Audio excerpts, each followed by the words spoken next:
Hi guys, today we'll delve into the case of a girl who went home from Sunday school on her bike and vanished without a trace. The police and hundreds of volunteers quickly joined the search, but they couldn't find her. Sometime later, detectives finally got a breakthrough in a quite unexpected way, but it was just the beginning and none of them were prepared for what happened next. Sarah Ann Wood was born on March 4, 1981 in New York. She grew up in a religious family. Her father was a pastor in a small town in the middle of the state. From a young age, Sarah, along with her older sister and brother, attended services at her father's church and went to Sunday school. She enjoyed dancing, loved poetry, and was a member of her school's cheerleading team. Sarah also loved riding her bike and often used it to get to her father's church.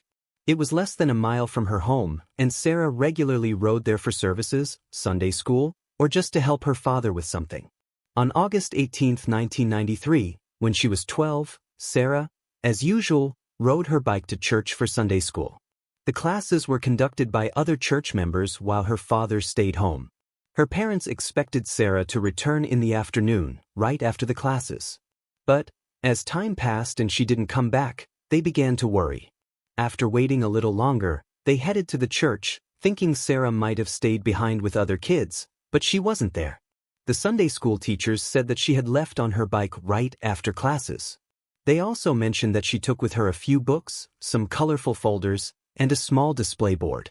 Her parents grew even more concerned because the ride home from church should have only taken a few minutes, and it was unlikely Sarah would have gone anywhere else with all those items. Moreover, she always stopped by to ask for permission if she wanted to go somewhere else. Her parents followed the route to the church, asking neighbors if anyone had seen their daughter. Since it was a small town and Sarah's father was well known through the church, dozens of people quickly joined the search. They soon found a witness who had seen Sarah riding towards her house around 2:30 p.m. She was spotted just a few hundred yards from her home, which made her parents even more anxious. They were almost certain something bad had happened to Sarah and decided to contact the police. The local police department immediately began the search, deploying dozens of officers. The sheriff also asked the fire department for assistance and they joined the effort. News of Sarah's disappearance quickly spread throughout the area, bringing in dozens of volunteers.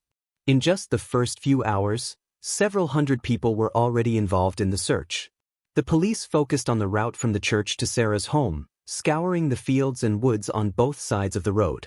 They soon found the first alarming clue.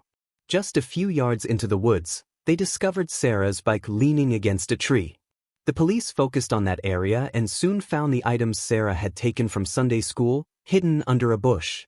These discoveries led investigators to a grim conclusion. It was likely that Sarah had been abducted. They assumed that an unknown assailant might have dragged her from the road into the woods, left her belongings there, and then taken her away by car. The police department threw all its resources into the search, while Sarah's relatives, who couldn't sit still and wait, began printing flyers with information about her disappearance.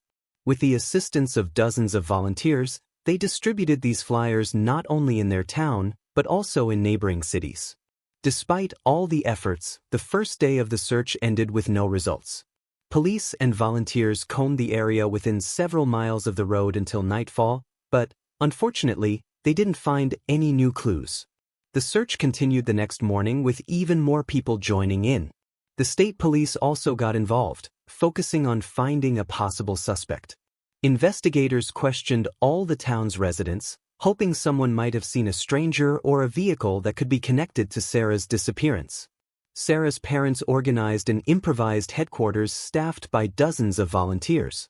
They printed and distributed flyers while also trying to find witnesses or any leads that may bring them closer to finding Sarah.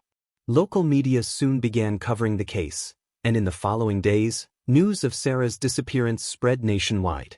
The police received more than 1,000 tips and thoroughly checked each one, but they repeatedly hit dead ends. Concerned residents helped the parents raise a substantial $150,000 reward for any information about Sarah's whereabouts, but, unfortunately, this also led nowhere. The active phase of the search continued for about a week, but eventually, the police concluded that they were unlikely to find any valuable leads in the area. They continued to work on the case, now focusing on finding a potential suspect. Detectives checked local residents, convicted criminals from neighboring towns, but nothing yielded results. Sarah's disappearance was featured on 2 popular national television shows, leading to a new wave of tips. Her parents also made regular appeals to the public throughout the media, asking for any information about their daughter's whereabouts, but her fate remained unknown. This continued for nearly 6 months, until something quite unexpected happened. On the morning of January 7, 1994, a 12-year-old girl named Rebecca left her home in a small town in Massachusetts and started walking to school. While walking down a deserted street, she noticed a man walking alongside her. He said something, but Rebecca didn't hear him because she was wearing headphones. When she took them off, the man pulled out a gun and told her that if she did everything he said, he wouldn't hurt her. He grabbed her by the jacket and they continued walking in the same direction. Rebecca was afraid to scream or try to run, but she understood that even if she complied, the man might still kill her. Soon, she realized the man was leading her to a car and quickly came up with a plan. She pretended to have an asthma attack and struggled to breathe. Rebecca sat down on the ground and the man let go of her jacket. He grabbed the edge of her backpack while she continued to act as if she was suffocating, and at the right moment, she slipped out of the backpack straps and ran away from the kidnapper. A few hundred yards away, Rebecca spotted several adults. She ran to them and said that someone had just tried to abduct her. Meanwhile, the kidnapper got into his car and drove off, taking Rebecca's backpack with him. One of the witnesses decided to follow him in his own car. He tailed the kidnapper for a few minutes, then stopped at the nearest gas station and called the police. The witness provided them with a partial license plate number of the kidnapper's car and its model, while Rebecca described his appearance. The police began searching for the vehicle, checking databases for matching cars. They also sent out information to nearby towns, and on that same evening, their efforts paid off. An officer driving through a small town a few miles away suddenly noticed a vehicle matching the description. He stopped and knocked on the door of the house where it was parked.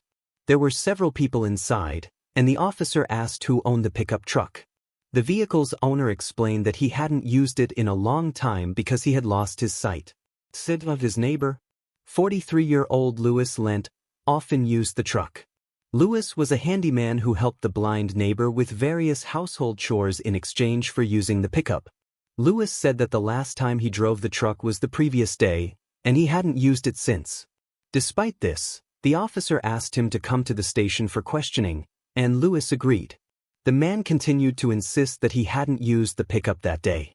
He denied any involvement in the attempted abduction, claiming that he was a devout Christian who spent most of his free time at church and would never do something like that. While Lewis was at the station, the police took his photograph and showed it to Rebecca and other witnesses in a photo lineup mixed with pictures of other men. They all unanimously identified Lewis as the kidnapper. Rebecca, who had seen him up close since he was less than a yard away from her, stated she had no doubt that he was the one who tried to abduct her. Investigators quickly obtained a warrant to search Lewis's house and the vehicles. In the pickup truck owned by his neighbor, they made quite a disturbing discovery. There was a small bag containing duct tape, a knife, children's sunglasses, and candy. In the van, which belonged to Lewis and was also parked near their house, police found a gun and Rebecca's backpack.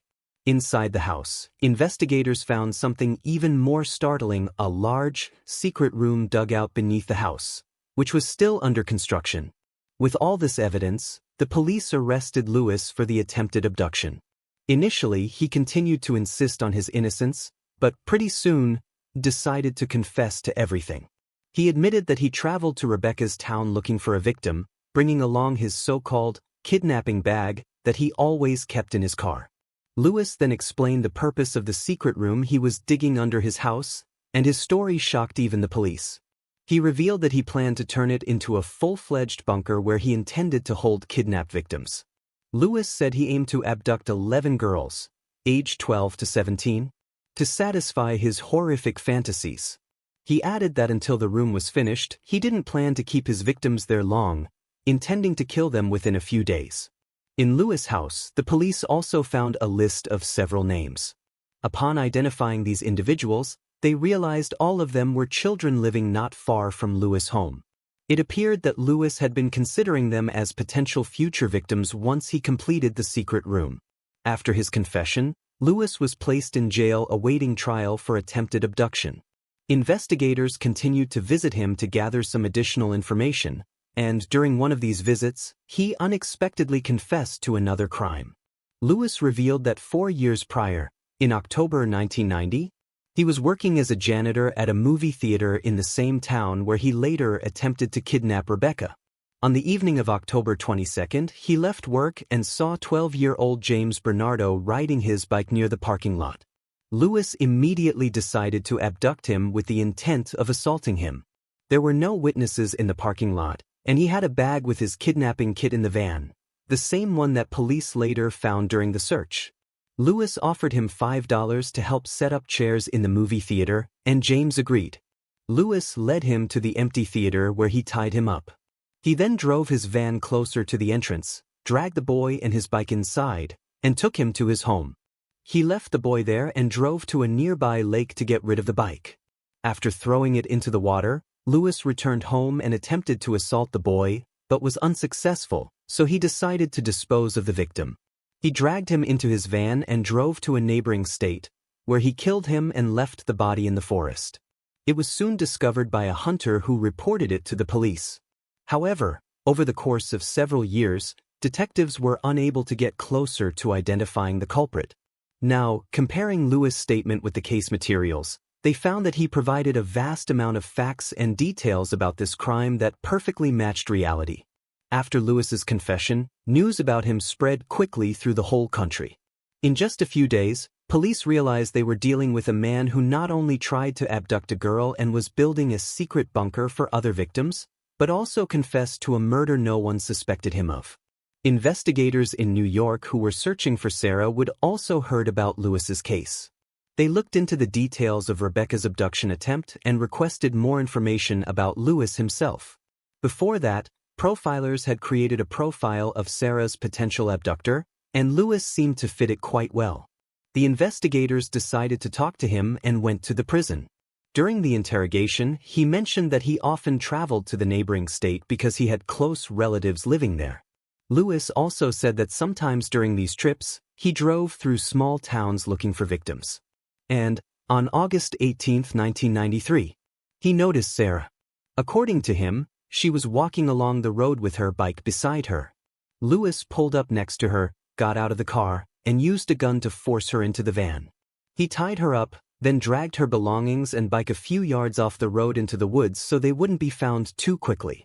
After that, he drove Sarah to the mountains hundreds of miles from her home. He stopped in a remote area by a large lake, where he assaulted and killed her. Lewis dug a hole and buried her body. He also mentioned that he wasn't sure if she had actually died or was just unconscious while he was doing that. But for some reason, Lewis refused to disclose the exact burial location. However, like with his other victim, he provided detectives with a wealth of details, leaving no doubt that he was indeed responsible for this crime. Police began searching the area around the lake, involving hundreds of volunteers, park rangers, and even the military. However, they faced an obvious problem. Given the enormous size of the lake, even with such an impressive search team, it was practically impossible to cover the entire area. Moreover, months had passed since the burial, and the location could have become overgrown with grass. After several weeks of searching, they failed to find either the body or any evidence.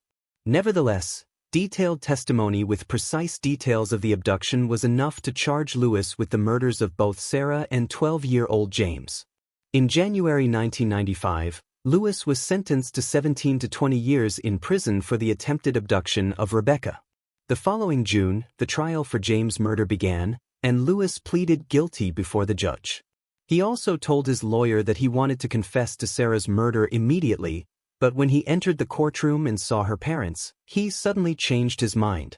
However, just 9 days later, when he was brought into an empty courtroom, he finally admitted his guilt. Despite this, he continued to refuse to disclose the burial site, despite desperate pleas from Sarah's parents. Eventually, the prosecution offered him a deal. In exchange for information about Sarah's whereabouts, they promised him that he would serve his sentence not in a federal prison, but in a state one, as Lewis wanted. He agreed and began working with investigators. Lewis pointed out a specific area near the lake and even drew a rough map. The police also wanted to take him along on the search, but his lawyer advised against it. The police organized extensive searches in this area, despite the snow and freezing temperatures. They used heavy equipment and the help of hundreds of volunteers, but all their efforts were in vain. They weren't able to find Sarah. Several months later, when autumn came, the police made another attempt, but once again, they were unsuccessful. Throughout this time, detectives tried to get more specific information from Lewis, but he refused to disclose the exact location or help the police find it. Eventually, the prosecution decided to revoke the deal, and on April 11, 1997, Lewis was sentenced to 25 years in prison. It was the maximum sentence the judge could impose without the discovery of the body, but he added that if such evidence were available, he would have certainly handed down a death sentence. During the trial, Lewis' lawyer attempted to mitigate the punishment in all three cases. He did not dispute his client's guilt, but argued that Lewis suffered from an unidentified mental disorder. According to him, Lewis heard voices in his head and claimed to have contacted aliens, but experts found no evidence of any mental disease. They concluded that he was probably just pretending in an attempt to avoid serious punishment. After the verdict, detectives continued to visit Lewis in prison, hoping that he would finally reveal Sarah's burial site. He behaved quite strangely and gave the police different locations, often contradicting himself. Once, he stated that he was not ready to disclose the location because he had buried Sarah next to another victim and did not want anyone to find out who it is. Sarah's parents also visited Lewis in prison, begging him to tell them the burial site, but he continued to remain silent. Detectives were also considering Lewis's possible involvement in other unsolved cases. After he confessed to the abductions of Sarah and James, the police had almost no doubts that he had other victims. Almost immediately after his arrest, they learned about another attempted abduction he had made. Several years prior, Lewis had tried to grab a girl off the street, but her father intervened. They reported it to the police, but detectives couldn't find the perpetrator. Only after Lewis' photo appeared in the news did the girl and her father recognize him. Lewis was also suspected in 4 unsolved disappearances that occurred from 1985 to 1992. Investigators determined that he had the capability to commit all these crimes, but no evidence was found, and Lewis refused to confess. Despite this, his story didn't end there. Detectives continued to visit him after his sentencing, hoping he would reveal Sarah's whereabouts or confess to other crimes. However, this didn't happen until 2013, when Lewis suddenly decided to confess to another murder. He confessed that he is responsible for one of the crimes he was suspected of. According to him, on November 6, 1992, he abducted a 16-year-old teenager with developmental disabilities who was riding a bike to his grandmother's house. Lewis said he forced the boy into his van, then killed him and dumped his body in a lake. Investigators confirmed his involvement based on his detailed description of the events, but official charges in the case have not been filed against him to this day. Right now, Lewis is 73 years old, and he continues to serve his sentence for 2 murders and an attempted abduction. Sarah's parents still believe that someday they will convince him to reveal the burial site, or he will disclose this secret before his death. The family also continues the work of the center they initially opened to gather tips and distribute flyers. Over the years, they have expanded to assist in other missing children investigations, a commitment they uphold to this day.